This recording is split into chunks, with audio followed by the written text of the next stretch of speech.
jëf mbokki internet yu suivre seen site d'information Sénégal 7 ginnaaw ba leen nuyu bu baax a baax di leen ziar di leen di jox seen wàccuwaay di am mbégte bu rëy ak kontante tey ñëw fi nga xamante ni mooy Ouakam ñëw seet si le doyen Assane Sène di ko dalal suñu émission yoonu danger pour waxtaan ak moom lépp lu jëm si actualité bi nga xamante ni moo jëm si gaynde yi waxtaan ak moom si cascade de blessure bi nga xamante ni moom lañu gis si dernier fin jour de la CAN waxtaan ak moom si performance joueurs yi nga xamante ni ñoom ñoo brillé si wér que ce soit muy Nicolas Jackson que ce soit muy Lamine Camara ak Krépin Diatta mais aussi tamit tirer enseignement si 2 matchs amicaux yu ñu génn contre Kenya ak contre Brésil terminé ko nag ak souvenir yi nga xamante ni moom la am si histoire Coupe d'Afrique des Nations. doyen Assane ñoo ngi lay nuyu bu baax a baax di la ziar di la jox see wàccuwaay di la dalal suñu site d'information Sénégal 7. maa ngi lay fay di nuyu waa Sénégal 7 namm naa leen. site bu ma xam bu baax. parce que vraiment def nañ fa ay liggéey yu mucc ayib. ci yenn jamono notamment ci mondial bële passé. donc man maa leen di fay bu baax di nuyu internautes yeeg auditeurs ak téléspectateurs yu Sénégal 7. macha allah doyen Assane ñi lay jaajëfal bu baax a baax si kàddu yi nga xamante ni moom nga yëkkati. On est à jour J-20 du démarrage de la CAN Coupe d'Afrique des Nations bi war a am fële ca Maroc actuellement nag suñ tañeer bi cascade de blessures yi ñoo ngi yokk après Assane Diao Habib Diarra si week-end bi vendredi Cheikh Tidiane Sabaly nga xam ni atout de taille la pour les Lions démb Ismaïla Sarr moom moo blessé naka nga gisee cascade de blessures yi nga xamante ni moo am si équipe nationale du Sénégal. écoute li ma la mën a wax mooy loolu mook football a ànd. mook football a ànd amul kenn ku mun a prévoir blessure. amul kenn ku ko mun a sóor. bon li ñuy ñaan rek mooy peut-être récupérer leen à temps. bon ki nga mujj wax Ismaïla amaguñu information yëpp xam naa normalement tey. ak ay analyses yu gën a approfondies. ci la ñuy xam éventuellement lan mooy kii. parce que ñoo ngi dégg propos coach bi mu ne cheville bi moom moo enflé wu. il se peut que duñ gis Ismaïla Sarr avant la CAN mu bañ a jouer ak Crystal Palace avant la CAN. waaw bon kooku déjà bon lu peut-être baax la pour ñun information bu baax la. donc mun na am dinañ ko bàyyi. bañ ko forcer mu récupérer ci blessure am. et à temps ñun ñu mun ko jot ci CAN bi gudd na. yàgg na. donc am na temps ñëw fekk ñu ci. je pense que situation boobu mos nañu dal je ne me rappelle plus ci xaw ma. dal na la ci dal nañu ci Diafra Sakho dal nañu tamit ci Ismaïla Sarr dal nañu aussi tamit ci Sadio Mané. très bien ñooñu ñëpp on a pu les amener. ak avalu corps médical. dox leen temps ñu récupérer suñuy tard de premier wala deuxième match. après en cours de championnat ils viendront. sax beaucoup plus frais parce que dañuy jóge ci blessure. Habib Diarra je pense qu'on va le récupérer lui à temps. mi-décembre la war a reprendre. donc war na mun a baax pour ñun moom tamit su ñëwee. su dul premier et li ma la mën a wax mooy. actuellement on est tellement fourni. on est tellement outillé. que ku gaañu mun nañu. ce sera pas alarmant. nul n'est indispensable quoi. waaw nul n'est indispensable mais on a assez de monde. ci loolu moom wax dëgg yàlla aussi il faut wax naa ko feneen. il faut tirer un grand chapeau à Pape Thiaw. teel a dem jëli ay xale yoo xam ne am nañu potentialité bi. am nañu avenir bi. nga teel leen jël. li nga ma wax yëpp yaa ngi may wax ci côté droit bi. Ismaïla Sabaly. mais tout de suite Ibrahima Mbaye bi ñu gis ci match contre Kenya. il peut être très intéressant. il peut être une bonne doublure. Habib Diarra. il y a de quoi pouvoir l'attendre. ba mu ñëw. donc moi je pense que même Assane Diao. ça doit pas être très méchant. ñëw na kenn jëlul risque joué loo ko. xool nañ ko ba xam ne mënul dem ñu bàyyi ko mu dellu club am gars yi andi fa tuuti polémique c'est pour mettre la pression un peu mais loolu jarul topp. lui peut-être on le récupère au bon moment à temps voulu donc man daal pour man amul lu ñuy inquiété wu. tanière bi c'est bien fourni. ku nekk am nga ku la mën a remplacer donc loolu amul et encore une fois ça a été bien parce que bu ñu xaaroon ba tey. ku mel ni Ibrahima Mbaye. mosul am repère. nga door ko andi. foofu lay danger mais là ñëw na ànd na ak gars yi joué na xam na fi mu jëm. donc c'est déjà très bien. et pour ça. waxaguma leen mais pour ça moom Pape Thiaw chapeau. chapeau à Pape Thiaw. waaw kon mën nañu wax ni bon Ismaïla Sarr ak Sabaly Assane Dia est-ce que mënul nekk handicap ci équipe bi. je ne pense pas je ne pense pas ñoom ñëpp ils sont déjà Pape Thiaw gros problème de riche la amoon. problème de riche bon yenn saa yi bu la événement yi dimbalee. ba nga mun a parce que lu ñu munti wax. le premier match qu'on joue. c'est largement à notre portée. Ça peut mun na tax ñu bëri affûté ci seeni armes. remplaçant ñooñu ngay wax ñooñu ñëpp. war nañu mën a jouer match boobu. sans que mu compliqué pour ñoom. donc pour man loolu c'est pas du loo xam ne daal war nañu mën a yenn suñuy loxo di yuuxu ne. tey àdduna tukki. dara xewul àdduna tukkiwul et ça fait partie des aléas du foot. et ça peut permettre aussi ñu gis ñeneen ñoo xam ne bu fekkoon ne ñooñuy fa. parce que bu fi Ismaïla nekkoon. Pape dina am problème boo xam ne. amoo droit di génne Ismaïla di jouer di loo Ibrahima Mbaye. bon léegi nag événement yi tax na barki démb bi ñuy gagné CAN. Covid tax na ñan ñoo jëkk a joué ñan ñoo jëkkul joué te ñun ñëpp tax na ñuy affûter seeni armes ñuy avancer ci compétition bi. ba presque ci à quelque chose malheur était bon.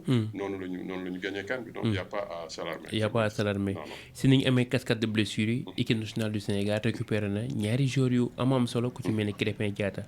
ak Lamine Camara mi nga xamante ni def na prestation bu exceptionnelle contre le Paris Saint-Germain naka nga gisee les retours de Krépin Diatta ak ki nga xamante ni moom mooy Lamine Camara. waaw loolu mooy li ma lay wax rek. ñooñu ils viennent au bon moment. Lamine gaañu na. fenêtre yi lay passé joué wul. bërki démb dellu si na déjà en Ligue des Champions. def na prestation bu baax. dellu si enchaîné tout de suite contre la meilleure équipe de France. Paris Saint-Germain ba ngeen gagné ko. heureusement que ci diggante bi ñàkkuñu ko parce que tamit moom fuggam. ak bëgg-bëggam. moo koy yóbbu. il faut que mu mun a nag tempérer loolu. grandir ci fànn yooyu ba nga xam ne. doo ko ñàkk ci match wala doo ko ñàkk ci feneen mais en soi c'était une bonne chose. Krépin dellu si na.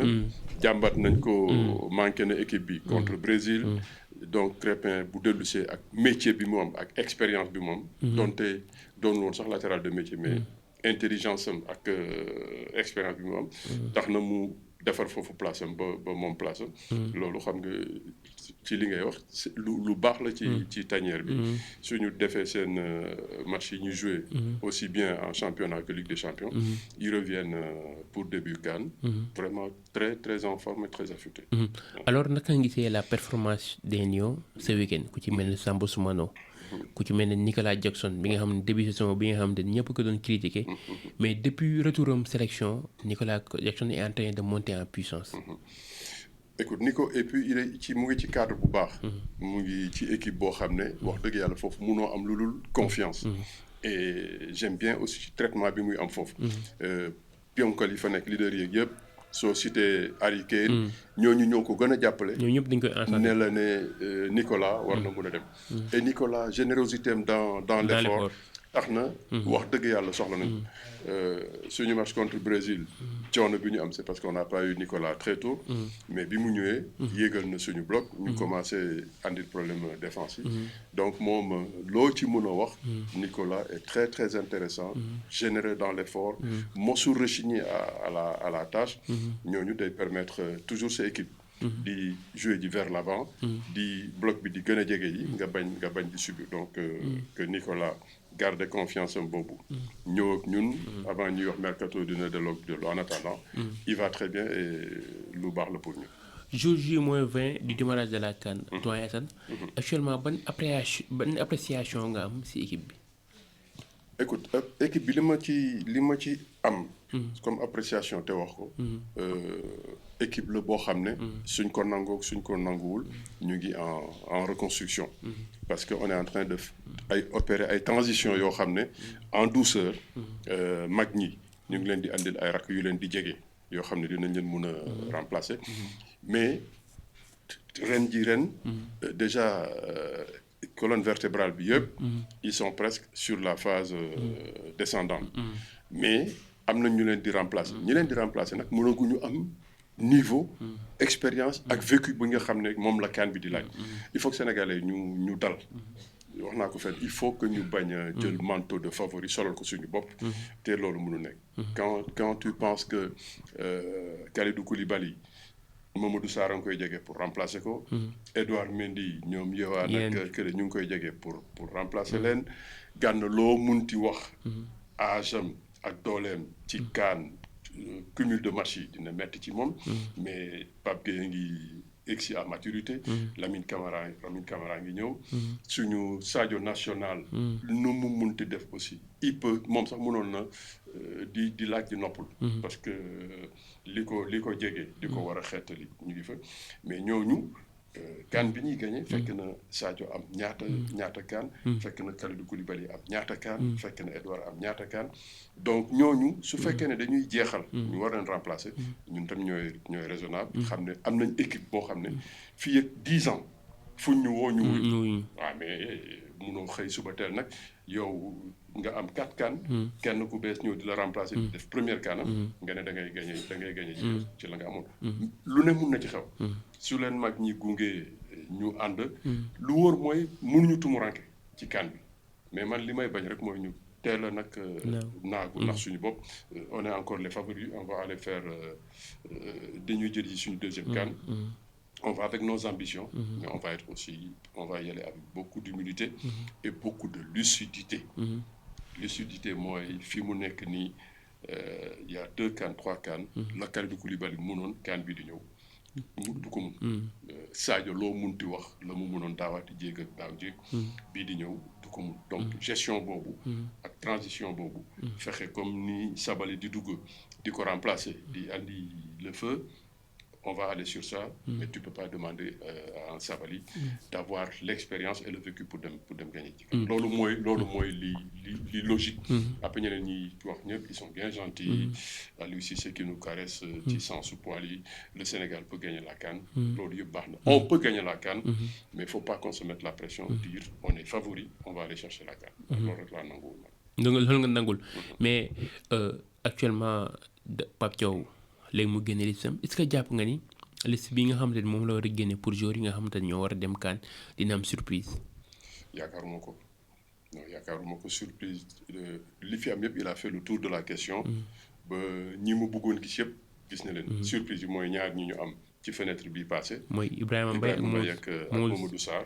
te pour man doy na il faut toujours avoir l'esprit de groupe. ñi ngi fi am parce que boo fi bëggee andi surprise di nga wàññi koo xam ne bokkoon na ci ba pare. donc man ni mu étoffé groupe am très tôt comme je dis encore. pour ça Pape Thiaw aurait pu se dire écoute ñii xale lañ mun nañ xaar. on a tout le temps seen kanam mais dem na jëli ji leen léegi loolu day pallier ak éventualité boobu munti am.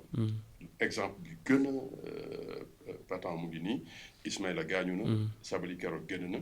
Ibrahima Mbaye xam na fi ñëw na. soo xaaroon ba tey nga koy door andi muy xool nit ñi. di adapté wu ak CAN bu metti. nekk c'est un bon pari pour Pape Thiaw. je pense que daal Pape moom jàmbaar la góorgóorlu na il a osé. aller se frotter à des épines yu ko mënoon a piqué. piqué nañ ko dina tax mu jàngat ci. mais groupe am man de à mon humble avis. surprise dina ma jaaxal trop. dina la jeexal parce que FIFA. la CAF 23 jours lañ doon may. actuellement may nañu ba 27. mais yenn 4 jours yi. CAF 23 jours rek lay jël en charge. yenn 4 yi te boo xoolee Pape Thiaw. sélection yi mu jot a def. liste 26 jours la doon def. kon est-ce que jàpp nga ni boo ñëwee ci attaque bi. am na cadre yoo xamante ni mën nañoo bañ a dem CAN. cadre yu mënul dem yu bañ a mën a dem. ñan ñooy cadre yi. parce que Boulaye Dia. Habib Diallo. Chérif Ndiaye. Nicolas Jackson. 4 attaquants de pointe. waaw mais Chérif nekkagul cadre. Boulaye sax jiitu na ko. Habib jiitu na ko donc gisuma parce que soo waxee cadre moi je vois tout de suite tu me parles de Sadio tu me parles de Ismaïla tu me parles de Gana ñooñu ñooy cadre yi ñeneen ñëpp ñu ngi ci bunt bi di fëgg Pape a été gentil di leen andi ñuy imprégné wu di acclimaté wu am naa daal su fekkee ne après derrière FIFA CAF mën nañ la permettre en cas de coup dur blessure nga xam ne suñ ko constaté tu peux les remplacer je pense que soxlawul ñu fi aussi surcharger suñu bopp yóbbu ay nit pour di leen tekk ci kaw tribune et tout je pense que mën nañ leen bañ a frustré bàyyi leen sax ñu jouer ci seen kër moi je pense que bon au mieux 23 lañ ñu wax lui ak les fenêtres yu doon jege nga xam ne 2 matchs en 5 jours 6 jours il se permettait de prendre 26 loolu Sénégal attanoon na ko mais nii tey li la CAF wax FIFA wax la ko man defe naa ne daal Pape mun na bañ a moom tamit teg boppam pression di uti ji ay efferalgan pour naan ndax bopp buy métti war na mun a am 24 am au mieux 25 pour éventuellement ñi nga xam ne gaañu nañ xamuñu fu ñuy dem tu prends des devants mais jarul mu fiy sonn ba uti ji 27 di surcharger boppam je pense. joué nañ 2 matchs amicaux contre Brésil ñu yàq ñu tiré ci enseignement yu positif comme yu négatif ñu joué contre Kenya avec une victoire écrasante ñaari jongante yi nga xamante ni ñoom lañ génn yan enseignement lañ ci war a tirer pour au moins mu valoir ñu satisfaction ci CAN bi ñu jël.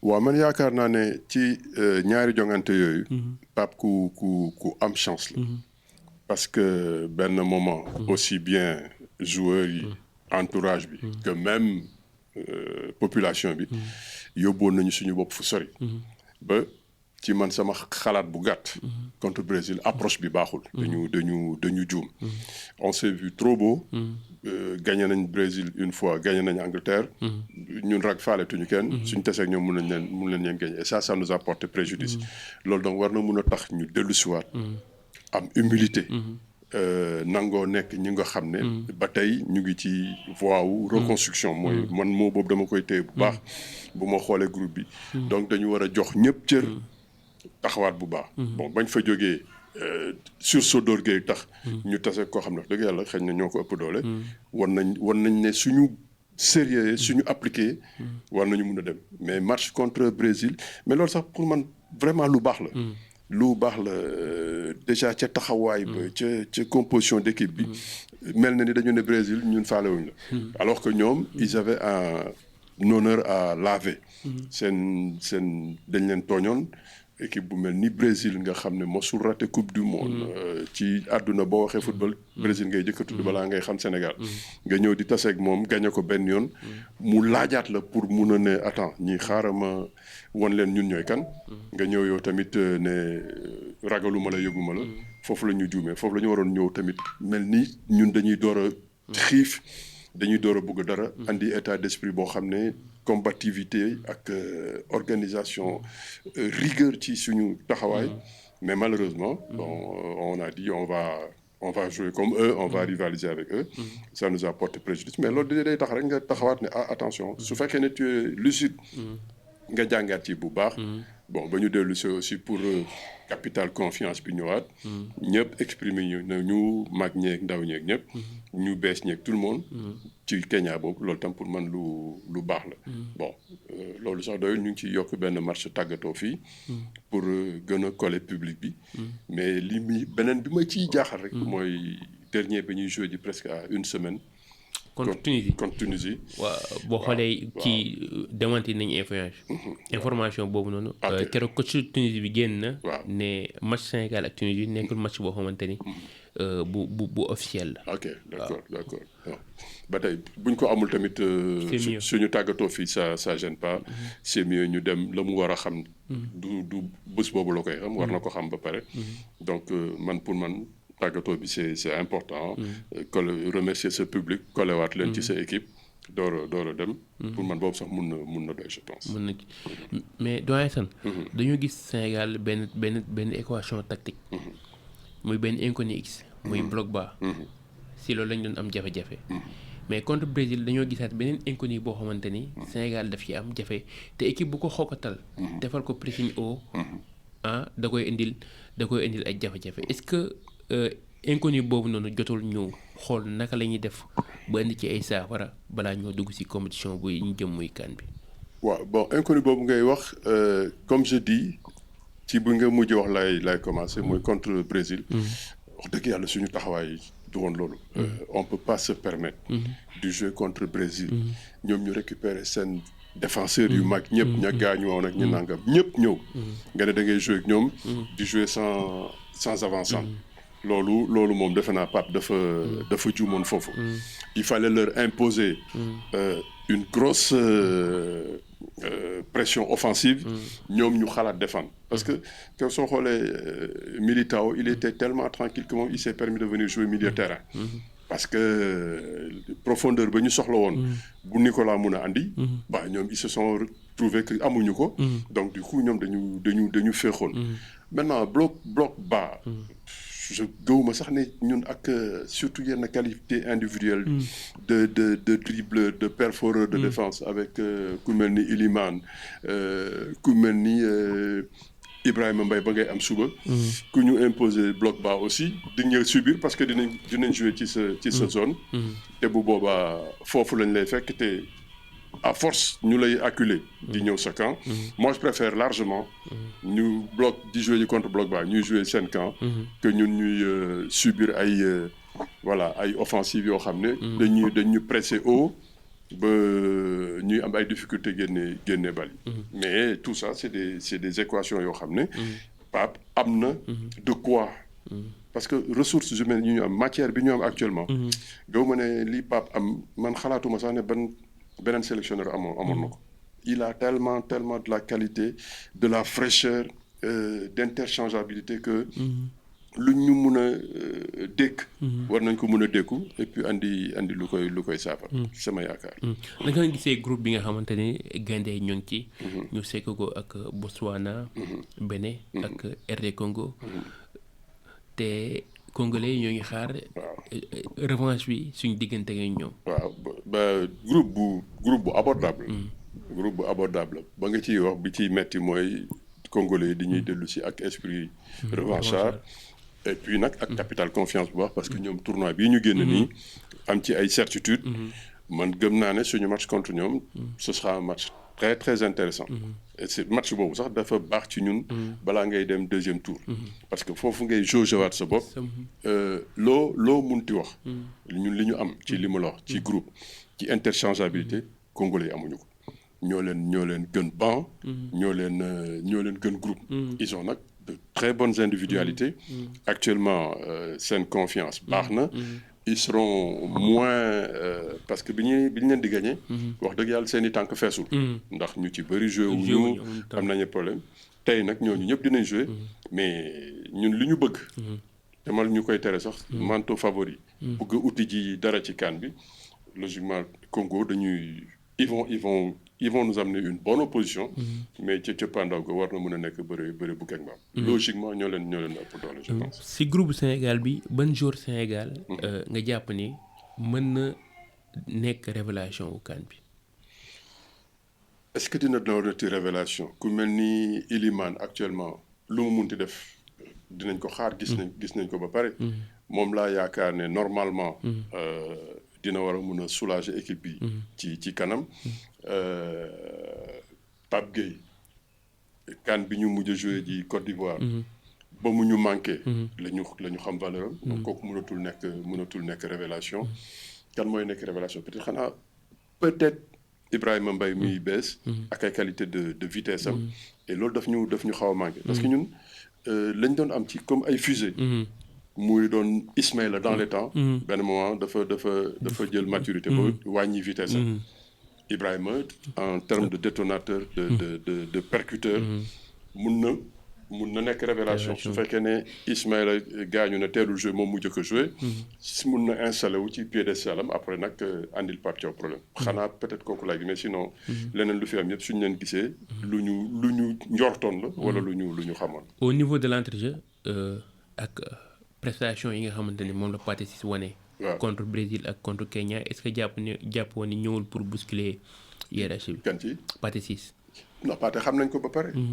Pathé jusqu'à preuve du contraire day nekk ci ginnaaw Gana. Tant que Gana a les jambes, tant que Gana a le métier. Parce que aussi comme tu dis. Pape su buggee noppalu. Tu peux pas te lever du jour au lendemain bouleverser sa hiérarchie. En sortie de ballon. Gana mooy jiitu. Pathé topp ci ginnaaw. Et mieux su fekkee ne sax da ngay récupérer Lamine. récupérer Habib. la Gana di def nga bëgg ko laaj Pathé Pape Gueye mun na ko. en plus boxeur que ñoom. Donc gëwuma ne hiérarchie bi foofu mun nañ ko chambouler. On va toujours partir avec tonton Gana. ba peut-être xëy na match yi jàpp ko cumul bi. ak âge am ak dooleem. loolu peut-être mu sonn ñu xool. mais gëwuma ne Pape amul droit sax bouleverser hiérarchie boobu je pense. doyen Assane si histoire CAN. ban souvenir moo la ci gën a marqué. histoire CAN ci li ma fekkee man.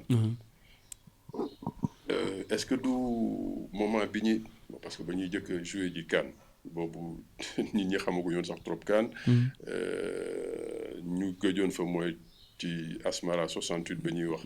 ak tonton yi fi nekkoon ñoom Louis Camara et tout Pa Yatma Diop. ñu gëj fa pendant 18 ans. Caire 86. On revient avec en termes de qualité individuelle lii ñu am ni xawoon nañ am lu ko jege. mais malheureusement benn expérience su haute compétition bi manqué woon parce que absence su 18 ans. nga dellu si def benn coup de tonnerre pays organisateur bu mel ni Égypte. ak na mu rëy yëpp. nga gagné ko match d'ouverture mais après manque d'expérience tax na ñu soufflé. ba ñu bett ñu ba demuñu. donc depuis 86 bi on a plus ou moins eu des prestations mi-figue mi-raisin, notamment en 90 Claude Leroy, où on aurait pu avoir mieux, mais il faut aussi ñu xaw a ragal. 2002 moo ci tanewaat. Parce qu'en 2000 waajal nañ 2002 bi ñu demee Nigéria ba ñu sàcc ñu càng en 2002. andi nañu lu baax. ban moom moo ci gënal. Je peux pas te dire. Moi, je peux vraiment pas te dire parce que yi ma ci fekkee yëpp. 86 c'était extraordinaire fexewoon nañu ba population bi yëpp ñu boolewaat leen ci football bi et c'est important maire yi doon jaay gerte caaf sax cotisé woon nañu ku nekk dërëm je pense pour jàppale équipe bi. ñu dem def éclat parce que gagner Égypte boobu lu nekk la woon. et on avait des joueurs de qualité.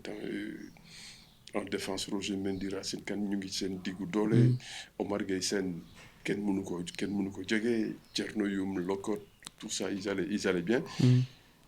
defe naa daal man parce que boobu moom dafa allier renouveau ba ñëpp jóg. ak déception ci élimination bu doy. defe naa boobu man moo ma ciy gën a marqué. mais man personnellement. benn moment très tôt je voyais venir parce que après premier match bi. suñu cadre yi dañu xaw a bàyyi seen loxo. bon ñun nag amuñu woon baat. ci moment boobu. mais man tiitul naa trop ne lii mun nañu def donc bi mu ñu dalee ñi bokkuloon ci football muy maire yi jaay gerte caaf. tonton yi nga xam ne bëgguñu woon football. ñu boole leen ci. gis naa ci ay nit ñu feebar ba. hôpital lu ñu mujjee ci élimination boobu. mais moi je disais attention mun nañu dal. 2002 c'était bien ak apogée ñoom El Hadj Salif Pape Bouba ak après la ñu defi ci mondial bi. malheureusement on s'arrête en finale ci benn coup de dé. peut-être damay retenir je vais quand même retenir 2002. 2002 ouais, je pense. 2002 ban joueur moo la gën a marqué ci histoire CAN avec l'équipe nationale du Sénégal. est-ce que duñu jël bandi bi rek ak. kan ci El Hadj ak. double ballon d'or sans faute. ballon d'or parce que loo munti wax. surtout en 2002. aussi bien CAN que mondial. na El Hadj doon boote équipe. amaatuñu kenn ñu ngi wax Sadio mais responsabilité yi El Hadj doon jël. man je me rappelle comme un peu xawoon naa jege ñenn moment boobu maa ngi dem Sochaux nangam. mos naa wax Omar Daf mais yéen nag ngeen mu ne bal yëpp. il faut ngeen jox ko El Hadj Diouf. mu ne ma grand ñun jàmm lañu bëgg. soo ko joxul tey nga dee ci terrain. soo ko joxul yow li ngay dégg léegi loo bëgg na lépp. nangu na lépp mais il était extraordinaire. qualité yu rare ci jour ah. El Hadj était extraordinaire beneen anecdote fii nga gis ñuy tabax nii ci kaw. bi ñuy dem mondial di war a tase ak France. France moment boobu soo leen tuddee individuellement tey nga de. je dis bon man mënaguma joxe jugement. man li may xool rek. mooy bu coup d'envoi déparé. naka la ñu taxawee ban état d'esprit la ñu am donc dès que ñu joué 2 minutes. vers 6 heures du matin ñëpp a ngi toog. dama jóg taxaw ma ne leen on ne sera pas ridicule parce que fañ doon xalaat ñu gagné ñu 5-0. gagné ñu 9 gagné ñu nangam. maa ne lu mu munti am. on ne sera pas ridicule. Bon après am nañ lu ëpp gagné nañ et tout ça grâce à El Hadj qui a demandé tous les ballons qui a fait du mal à tous les Français. Donc 2002 histoire u CAN parce que ba ñuy dem Asmara boobu xëj na man xale la. amoon na ndeysaan benn dem si yàlla grand Doudou Diong. dafa xaw a niroog El Hadj sax ci teint ak ci saay-saay. ak yooyu ñooñu ñëpp teel nañ fa jaaxal nit équipe yu ngand Ghanéens les Brésiliens d'Afrique. grand yooyu jaaxal nañ mais ci li ñu fekkee yéen ñëpp ngeen fekkee ko. je pense que CAN Sénégal Salim avec El Hadj Diouf. double ballon d'or sans force. malgré caay-caayam. caay-caay la doyen Assane di la jaajëfal bu baax a baax si sa temps bi ñu accordé waxtaan ak ñun si lépp lu jëm si actualité bu jëm si gaynde yi. ñi daal di lay jaajëfal bu baax a baax si disponibilité bi ñu jox la mu ñi lay laaj rek sa kàddu gu mujj sa mot de la fin. ba écoute man ñi ma xam ñëpp xam nañ ne da ngeen woo naar ci nguuxum soow man amoon naa ay xarit yoo xam ne dañ ma doon wax man mun naa fay sax pour di wax football. tellement sama passion bëriwul ci àdduna. sama lépp ci àdduna à part liggéey. jaamu yàlla. football moo ma ko gënal. je vais te raconter ba may liggéey nekk Air Afrique. nekk steward. j'ai eu la chance. ba ñu recruter Claude Leroy. premier vol bi mu jël di ñëw Sénégal. sama avion la dugg. keroog position yi. sama chef dafa xool ni nañ changer position yi maa ngi doon liggéey ci kanam mu ne non bàyyi leen ko mu dem ci kanam liggéey ak fi Claude Leroy nekk parce que sinon day yàq liggéey. donc Claude Leroy dafa yéemu pendant 5h30 de vol. dama waxtaan ak moom mu ne ma mais yow yaay kan. ne ma je m'installe bu subaa soo fexee rek ñëwal fekk ma fédération. ñu takkante xarit fasante kóllëre. noonu laa ñëwee ba mu def ma waay. ba équipe bu variété bi mu créé woon nga xam ne dafa bëggoon corps de métier bu nekk. bokk ci équipe boobu. il y avait des lutteurs il y avait des footballeurs il y avait d'autres choses mu ne il faut un steward ñëw ne ma kaay bokk ci équipe donc man lii soo may jaajëfal tam danga may tooñ rek su fekkee ne vraiment aw ma contrainte defuma dara soo ma ne kaay ñu waxtaan football mun nañu waxtaan ba suba la preuve on est tellement parti ci équipe nationale waxoon nañ deuxième thème dinañ wax ci championnat ak Wakaam tuuti mais bon je me rends compte que heure baa ngi jot te amuñu sax jot ci loolu mais bon loolu pour wax ci benn mot ñu ngi commencé am championnat bu relevé. championnat bu nar a neex. équipe yëpp ñu ngi góorgóorlu. bon dommage que benn aspect la ñu jiital mooy peur de perdre bi mooy jàpp équipe yëpp. ba nga xam ne xeex bi day metti pour nga gis sax. pression supporter yi. pour nit góorgóorlu sax produire du jeu. yaa ngi am pression bañ a perte bi. bon muy noonu bon parlant de ñun.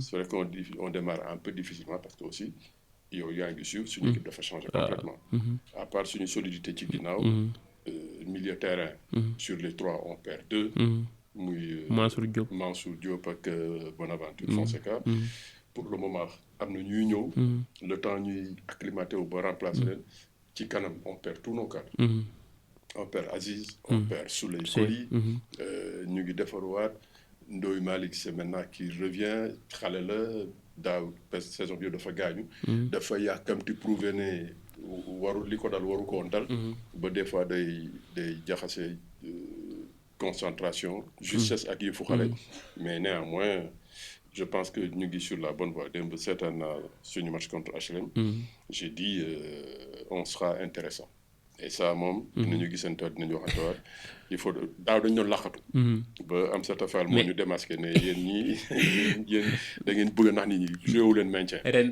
luy objectif équipe bi. ren objectif mooy des ci kaw. des ci kaw jël championnat bi. on avait titillé le podium. On n'a pas le droit de s'en éloigner. Bon jël championnat ça ne se décrète pas. est-ce que équipe bi am na moyen pour titiller le podium. parce que moyen mooy qualité bi ngay am. on a de la très bonne qualité. loo xam ne fi mu nekk nii dañu nekk di defar mayonnaise bi.